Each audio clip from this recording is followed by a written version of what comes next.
দর্শক, কুষ্টিয়া থেকে লালন স্মরণ উৎসবের সবশেষ তথ্য জানাবেন আমাদের সহকর্মী নাহিদ হাসান তিতাস আছেন, আমার সাথে যুক্ত হবেন তিনি। তিতাস, লালন আখড়ায় সাধু ভক্তদের সমাগম কেমন দেখছেন, সেখানকার চিত্র তুলে ধরবেন আমাদের সামনে। জ্যোতি, মানুষ ছাড়া খেপারে তুই মূল হারাবি, মানুষ ভজলে সোনার মানুষ হবি, এই আধ্যাত্মিক স্লোগানকে সামনে রেখে আগামী কাল থেকে শুরু হতে যাচ্ছে 3 দিন ব্যাপী লালন তিরোধান দিবস। এই দিবসটি এবারই প্রথমবারের মতো রাষ্ট্রীয়ভাবে অর্থাৎ জাতীয়ভাবে অনুষ্ঠিত হচ্ছে।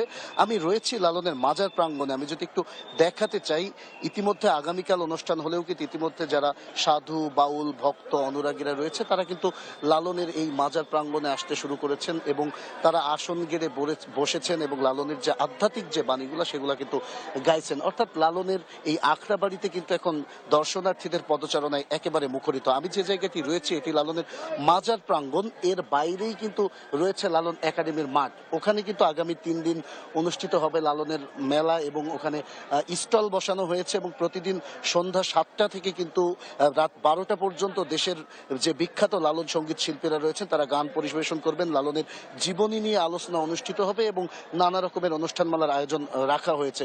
আসলে এই মুহূর্তে আমি যে প্রাঙ্গণটিতে রয়েছে এটি লালনের মাজার প্রাঙ্গণ বলা হয়। এই প্রাঙ্গণের আশপাশেই কিন্তু যারা সাধু বাউল যারা আছে, যারা লালন অনুসারীরা আসছে তারা এসেছেন এবং আসন গেড়ে বসেছেন। আসন গেড়ে বসে কিন্তু লালনের যে আধ্যাত্মিক যে বাণী সেগুলো কিন্তু প্রচার চালিয়ে যাচ্ছেন।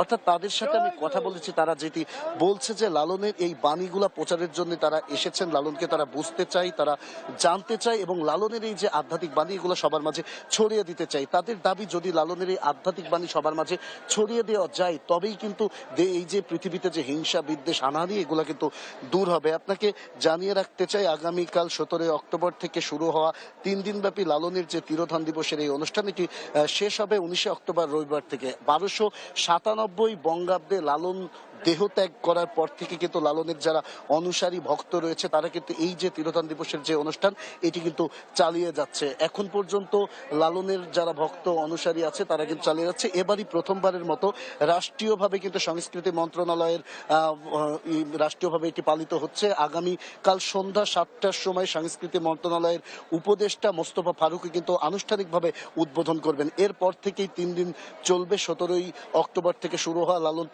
তিরোধান দিবসের এই 3 দিনের অনুষ্ঠান শেষ হবে 19 অক্টোবর। আমি এখন পর্যন্ত বলতে পারি যে আসলে আগামীকাল যে অনুষ্ঠানটি 3 দিন ব্যাপী শুরু হবে সেটি কিন্তু এখনই পরিপূর্ণ হয়ে গেছে। লালনের যারা ভক্ত অনুসারী সাধু বাউল যারা রয়েছেন তারা কিন্তু লালনের এই আখড়াবাড়িতে চলে এসেছেন। তাদের পদচারণায় কিন্তু একেবারে মুখরিত লালন সাইজির যে আখড়াবাড়ি সেটি। তারা আসন গেড়ে বসেছেন এবং বসে লালনের যে আধ্যাত্মিক যে বাণী সেগুলো প্রচার করছেন। এই ছিল কুষ্টিয়ার লালন সাইয়ের আখড়াবাড়ি থেকে আমার কাছে সর্বশেষ খবর। জ্যোতি।